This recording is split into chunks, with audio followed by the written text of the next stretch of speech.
Hello बच्चों, let's read the question. Question says the sum of three numbers in GP is 39/10 and their product is 1. Find the numbers. इस question को करने के लिए हम इसका की कॉन्सेप्ट समझते हैं। तो की कॉन्सेप्ट है जीपी वो टर्म वो सीक्वेंस होती है जिसमें जो नेक्स्ट टर्म बनाया जाता है वो किसी फिक्स नंबर से पहले वाले नंबर की पहले वाले नंबर में मल्टीप्लाई करके बनाया जाता है। जैसे A1, A2, A3 S on. तो A1 में किसी फिक्स नंबर की मल्टीप्लाई करके A2 बनाया जाएगा, A2 में उसी नंबर की मल्टीप्लाई करके उसी फिक्स नंबर की मल्टीप्लाई करके A3 एस ऑन आगे वाले टर्म बनाए जाएंगे। और जिस नंबर फिक्स नंबर का मल्टीप्लाई किया जाता है उसे आर बोलते हैं और कॉमन रेशियो होते हैं, आर से रिप्रेजेंट करते हैं और वो कॉमन रेशियो होता है जो कि होता है A N plus one upon A N के बराबर। मतलब यहाँ पे जो ए एन प्लस वन जो है वो एन प्लस वन टर्म को रिप्रेजेंट कर रहा है और ए एन एन टर्म को रिप्रेजेंट कर रहा है। नाउ हमारे क्वेश्चन में हमें गिवन है कि sum of three numbers of the GP is 39/10 and product is 1। तो इस टाइप के क्वेश्चन में हम जो जीपी है वो लेट कर लेते हैं a अपॉन आर। इसका first term a upon r हो जाता है, सेकेंड टर्म में आर से मल्टीप्लाई करते हैं तो a हो जाता है, थर्ड टर्म ए आर। इसके हम तीन टर्म को ये लेट कर लेते हैं। तो लेट ये जो तीन टर्म है वो हमने लेट कर लिए हैं। तो फर्स्ट कंडीशन कह रहा है कि इन तीनों का जो सम है वो कितना है, इन तीनों का सम 39/10 है। तो हम अकॉर्डिंग टू क्वेश्चन करते हैं a plus a upon r plus a r is 39/10 and second option में ये कह रहा है कि इन तीनों का जो प्रोडक्ट है सेकेंड स्टेटमेंट में वो 1 है। तो यहाँ से a upon r into a r equal to हो जाएगा 1। तो यहाँ से r से r कैंसिल हुआ और a क्यूब इक्वल टू 1 हो जाएगा और यहाँ से a इक्वल टू 1 आ जाएगा। नाउ a इक्वल टू 1 आ गया। अब हम इसको सॉल्व करके r की वैल्यूज फाइंड करते हैं एंड देन हमें तीनों टर्म बदल जाएंगे। तो a नाउ यहाँ से हो जाएगा a upon r plus a r equal to जो है वो यहाँ पे 39/10 हो गया। यहाँ से हम जानते हैं कि a की वैल्यू 1 है तो पुट कर लेते हैं।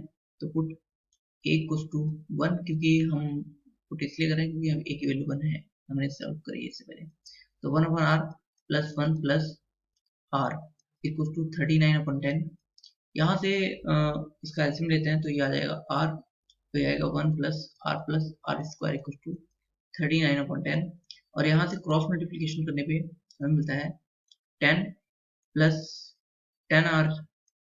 10r square equal to 39r।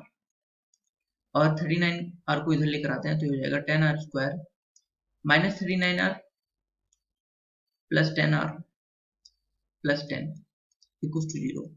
और ये हो जाएगा 10r square minus 29r plus 10 equal to 0। Now इस क्वेश्चन को हम आगे करते हैं। तो इसमें हम इसका फैक्टर करते हैं। तो 10r स्क्वायर यहाँ पे 29 को लिखते हैं 25r minus 4r plus 10 equal to 0। यहाँ से हम 5r कॉमन लेते हैं तो ये हो जाएगा 2r माइनस 5 एंड यहाँ से हम माइनस 2 कॉमन लेते हैं तो ये हो जाएगा 2r माइनस 5 इक्वल टू 0। ये हो जाएगा 5r माइनस 2 और 2r माइनस 5। दो नंबरों का प्रोडक्ट अगर 0 होता है तो दोनों में से कोई।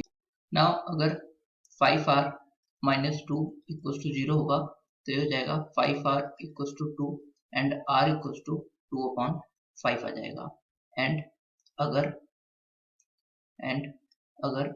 2r माइनस 5 इक्वल टू 0 होगा तो ये 2r इक्वल टू 5 हो जाएगा एंड r इक्वल टू 5/2 आ जाएगा। तो हमारी जो r की वैल्यूज आई वो 2/5 एंड 5/2 आई। हमें इस क्वेश्चन में वो तीनों टर्म फाइंड करने थे। तो ये हो जाएगा एक तो 0 होता है। तो हमारा जो फर्स्ट टर्म था वो हमने लेट किया था a अपॉन आर, तो ये हो जाएगा a अपॉन आर। सेकेंड था a एंड थर्ड था ए आर। तो a की वैल्यू जो थी हमारी 1 थी एंड जो r की वैल्यू आई है वो आई है 2/5 एंड 5/2। तो सबसे पहले हम इसकी value a1 and r 2.5 put करते हैं। तो यहाँ से जो फर्स्ट वैल्यू आई वाई 1/2/5 पुट करेंगे तो 2/5 1 जो है 1 इंटू 2/5, तो ये हो जाएगा पहला, ये 5 पर चला जाएगा, ये हो जाएगा 5/2 1 2/5। जो तीनों टर्म होंगे वो ये होंगे। अगर हम इसमें जो r की वैल्यू है वो 5.2 और a की वैल्यू 1 लेंगे तो ये हो जाएगा a/r a एंड ar। तो ये हो जाएगा यहाँ पर 1/5.2 1 इंटू 5.2, ये हो जाएगा 2/5 1 5.2। तो ये दोनों सेम ही आए हैं, तो हमारे जो नंबर हो गए वो हो गए 2/5 1 5.2। तो हमें इस क्वेश्चन में बताना था कि तीनों नंबर कौन से होंगे। So final answer is 2/5 1 5.2। Hope you understood it well. Best of luck. Thank you.